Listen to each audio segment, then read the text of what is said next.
Hi hello வணக்கம் நமஸ்தே எல்லாமே எப்படி இருக்கீங்க? இன்னைக்கு வந்து நம்ம ரவா தோசை பண்ண போகிறோம். ரவா தோசைன்னா நம்ம ஹோட்டல் ஸ்டைல் கிடையாதுங்க. இது வந்து ரொம்ப old and traditional rava dosa. அப்படின்னா ஒரு 30 years பேக் எங்கள் வீட்டில் எங்கள் அம்மா அந்த ஃப்ரிட்ஜு கிரைண்டர் மிக்ஸி இதெல்லாம் இல்லாத டைமில் எங்கள் வீட்டில் எங்கள் அம்மா பண்ணுற ஒரு ரவா தோசை. ஓகேவா? ஸோ இதுக்கு ஊற வைக்கிறதுக்கு என்னென்ன அப்படின்னு சொல்லிட்டு ஒரு சின்ன கிளிப் நான் ஆட் பண்ணியிருக்கேன். அந்த கிளிப் வந்து பார்த்துக்கோங்க. இதோட மெஷர்மெண்ட் எப்படின்னா ஒரு 2 கப்பு வந்து ரவை இருந்தால் 1 கப்பு வந்து தயிர் இருக்கும். ஸோ அதுக்கேற்ற மாதிரி வாட்டர் மிக்ஸ் பண்ணிட்டு நம்ம நைட் அப்படியே ஊற வைக்கணும். அப்படி இல்லை அப்படின்னா மினிமம் 3 hours ஊற வைக்கணும். ஸோ அப்பெல்லாம் ஒரு 5 o'clock அந்த மாதிரி எழுந்திருக்காங்க. மார்னிங் எழுந்திரிச்ச உடனே மிக்ஸ் பண்ணி வச்சுருவாங்க. ஒரு 8:39 அந்த மாதிரி டைம்ல தோசை ஊற்றிப்பாங்க. பட் இப்போ நம்மளுக்கு என்ன ஆகுது? ஸோ மார்னிங் எழுந்திரிச்ச உடனே தான் டிஃபன் பண்ண வேண்டியதாக இருக்குது பசங்களுக்கு டைம். ஸோ அதனால நான் என்ன பண்ணுவேன் அப்படின்னா நைட் மிக்ஸ் பண்ணிட்டு மூடி வச்சு ஃப்ரிட்ஜில் வச்சிடுவேன். வந்து ரவை தோசைக்காக மிக்சிங் ரெடி பண்ணிட்டு இருக்காங்க. இதில் வந்து நம்ம நாக ரவை உப்மா ரவை இருக்கு இல்லையா, அதுதான். தயிர் இது 2 தான் வச்சு ரவை தோசை பண்ணுவோம்.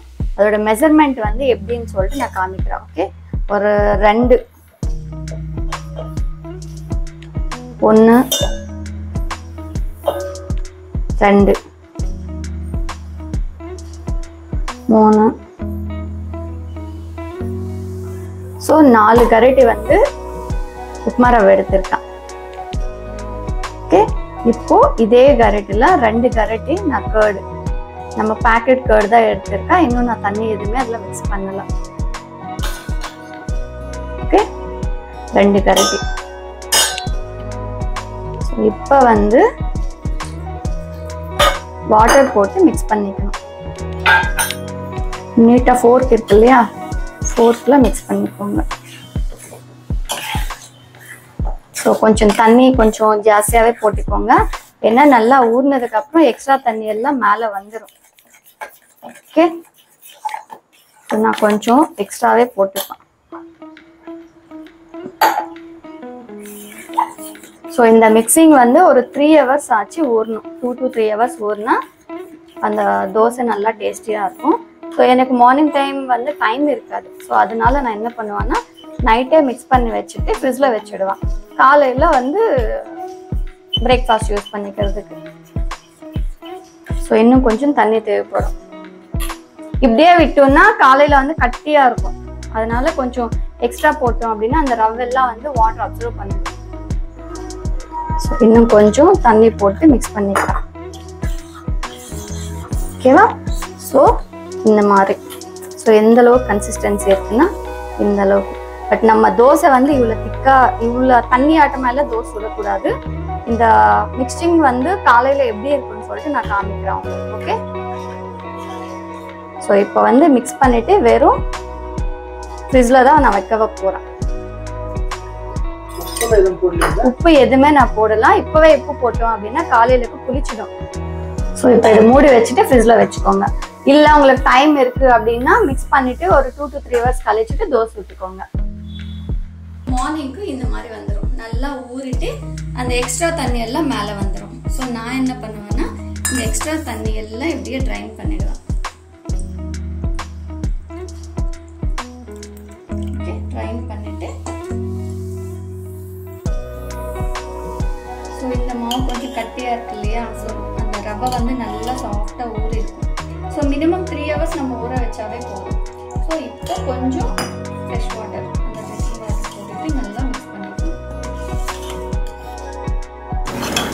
ஸோ இந்த அளவுக்கு திக்னஸ் இருக்கணும். ஓகே, ஸோ இந்த மாதிரி டைமில் கொஞ்சம் சால்ட் அண்ட் லைட்டாக சோடா உப்பு.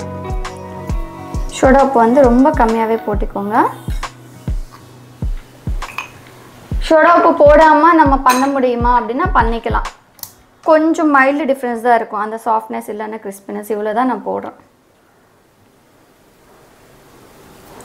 ஓகே, சோடா உப்பு இல்லைன்னா கூட தோசை நல்லாவே வரும்.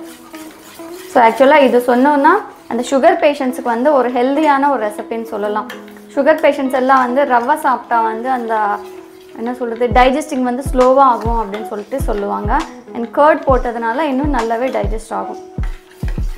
ஸோ இந்த மாதிரி நீட்டாக நம்ம தோசை மாவு மாதிரி மிக்ஸ் பண்ணிக்கணும். ஓகே, ரொம்ப தண்ணி ஆட்டமாக பண்ணாதீங்க. தண்ணி ஆட்டமாக பண்ணிட்டோம் அப்படின்னா நம்ம நார்மல் தோசை மாவை விட கொஞ்சம் திக்காகவே மிக்ஸ் பண்ணிக்கோங்க. ஏன் அப்படின்னா அந்த தோசை திருப்பும் போது கிழிஞ்சிடும். ஸோ அதனால் கொஞ்சம் திக்காக மிக்ஸ் பண்ணிட்டோம்னா தோசையாக வரும். ஸோ இதில் மெயின் வந்து அந்த வாட்டர் கன்சிஸ்டன்சி நிறையெல்லாம் மிக்ஸ் பண்ணாதீங்க, கொஞ்சம் திக்காக இருக்கணும். ஆக்சுவலாக இதை விட இன்னும் திக்காக பண்ணால் இன்னும் நல்லாயிருக்கும். கொஞ்சம் எக்ஸ்ட்ரா தண்ணி ஆச்சு, எனக்கு ஒரு 2 to 3 ஸ்பூன்ஸ் எக்ஸ்ட்ரா போட்டேன். ஸோ தவா நீட்டாக ஹீட் ஆச்சு. இப்போ வந்து வெங்காயம் பூசிக்கலாம். ஸோ நான் வந்து ஃபஸ்ட்டு தோசை இருந்ததுனால தான் வெங்காயம் பூசுகிறேன். ஸோ நெக்ஸ்ட் டைம் எல்லாம் செகண்ட் தோசைக்கெல்லாம் வெங்காயம் வந்து பூச வேண்டிய அவசியமே இல்லை. ஓகே, இப்போது ஒரு கரண்டி தோசை எடுத்துட்டு ஒரு கரண்டி தோசை மாவை எடுத்துட்டு இப்படியே மெலிசா சுற்றிக்கோங்க. ஓகே, இப்போ ஹை ஃப்ளேம் வச்சுக்கோங்க. வச்சுட்டு ஆயில் சேம் லைக் நம்ம தோசை மாதிரி தான். பட் தோசை சுடுறதுக்கு முன்னாடி சிம்மில் வச்சுக்கிட்டு அதுக்கப்புறம் தோசை சுட்டுக்கிட்டு ஹை ஃப்ளேம் வைங்க. இதில் கொஞ்சம் மாவு திக்காக இருந்தால் கொஞ்சம் கட்டையாக வர மாதிரி இருக்கும் தோசை. கொஞ்சம் வாட்டர் ஜாஸ்தியாக இருந்தால் ரொம்ப சாஃப்டாக வந்து பிச்சிடும். பட் எப்படி இருந்தாலும் டேஸ்ட் நல்லாயிருக்கும். அது வந்து கரெக்டான ஒரு மெஷர்மெண்ட்டில் நம்ம மாவு மிக்ஸ் பண்ணிட்டோம் அப்படின்னா கரெக்டாக வரும். ஸோ இப்போ நான் பண்ணதில் இந்த மாதிரி வந்துட்டு இதை விட கொஞ்சம் தண்ணி கொஞ்சம் கம்மி பண்ணால் கொஞ்சம் கட்டையாக வரும், தோசை கிளியாது. அவ்வளோதான் வித்தியாசம். பட் தயிர் வந்து 2 கப்பு ரவைக்கு 1 கப்பு தயிர் போட்டுக்கோங்க.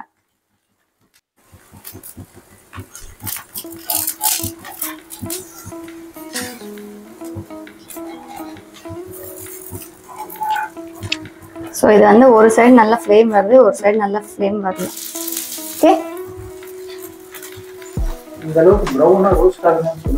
கொஞ்சம் நல்லா ப்ரௌன் கலர் வர அளவுக்கு வெயிட் பண்ணுங்க. அப்படியே பச்சையாக இருக்கும் போதே திருப்பாதீங்க, அப்போதான் தோசை கிளியாமல் வரும். ஆக்சுவலாக இது வந்து ரொம்ப டேஸ்டியாக இருக்கும், ரொம்ப நல்லா இருக்கும். நாங்கள் லூதியானாவில் இருந்த 1 year கூட வந்து அங்கே இட்லி அரிசெல்லாம் ரொம்ப ரேராக கிடைக்கும் இல்லையா. ஸோ அதனால என்ன பண்ணுவோம்னா மேக்ஸிமம் தோசை இதான் பண்ணுவான், இட்லிக்கு வந்து ஆந்திர ரவை இட்லி பண்ணுவான். ஸோ இது 2 தான் எனக்கு அங்கே கம்ஃபர்டபுளாக இருந்தது. ஸோ எங்கள் வீட்டில் மினிமம் வாரத்தில் 1 நாள் ரவை தோசை இருக்கும். இப்போ கூட டிஃபன் அப்போ வாரத்தில் 2-3 நாள் இருக்கும். ஸோ 2 சைட்ஸ் கூட நல்லா ப்ரௌன் கலரில் ஃப்ரை பண்ணிக்கோங்க. ஓகே, இப்போ அகெயின் நான் வந்து ஃப்ளேம் சிம் வச்சுட்டேன். சிம் வச்சுட்டு அதுக்கு அடுத்ததான் வந்து செகண்ட் தோசை நான் கூட போடுறேன். அப்படியே ஹை ஃப்ளேமில் வச்சுட்டோம் அப்படின்னா தோசை வந்து மேலே வந்துடும்.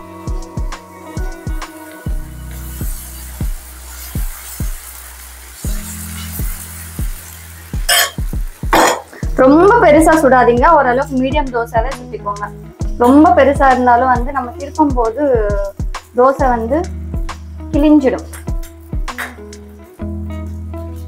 இதுக்கு சைட் டிஷ்க்கு வந்து நம்ம தோசைக்கு சாப்பிட்ற எனி ஒயிட் சட்னி நல்லா இருக்கும். உங்களுக்கு புதினா சட்னி அந்த மாதிரி பிடிச்சிருந்தா அது கூட ட்ரை பண்ணுங்க. பட் நாங்கள் வந்து அந்த side maximum white colour chutneys தான் ப்ரிஃபர் பண்ணுவோம்.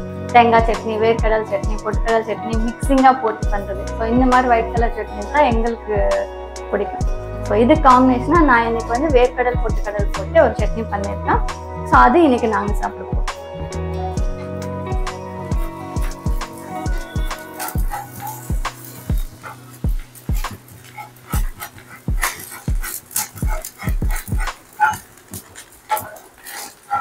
ஸோ இதில் மெயின் திருப்புறது தான், ஏன்னா ரொம்ப சாஃப்டாக இருக்கும், அதனால வந்து கிழிஞ்சிடும். மெயின் தோசை பிரச்சனை அதுதான். நம்ம உளுத்தம் பருப்பு கொஞ்சம் ஜாஸ்தியாக பட்டா வந்து எப்படி சாஃப்ட்னஸ் ஜாஸ்தியாக வரும். ஸோ அந்த மாதிரி தான் இதுலையும் வாட்டர் கொஞ்சம் எக்ஸ்ட்ரா பட்டுச்சு அப்படின்னா சாஃப்ட்னஸ் ஜாஸ்தியாக வந்துடும். ஸோ நம்மளுக்கு 2 சைட்ஸ் கூட நல்லா ப்ரௌன் வந்துச்சு. நான் ஸ்டவ் ஆஃப் பண்ணிட்டேன். ஸோ இது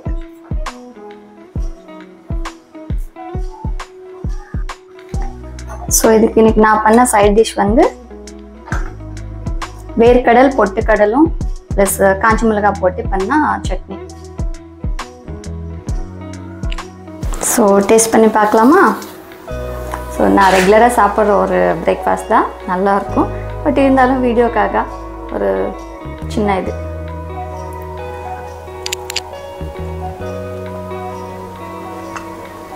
ரெகுலராக எப்படி இருக்கோ அப்படி தான் இருக்கும். சாப்பிட்டுட்டு பேசலாம். ஸோ இந்த ட்ரெடிஷ்னல் ரவா தோசை ரெசிபி பிடிச்சிருந்தால் லைக் பண்ணுங்கள், ஷேர் பண்ணுங்கள், கமெண்ட் பண்ணுங்கள், மறக்காமல் சப்ஸ்கிரைப் பண்ணுங்கள். தேங்க்ஸ் ஃபார் வாட்சிங். பாய்.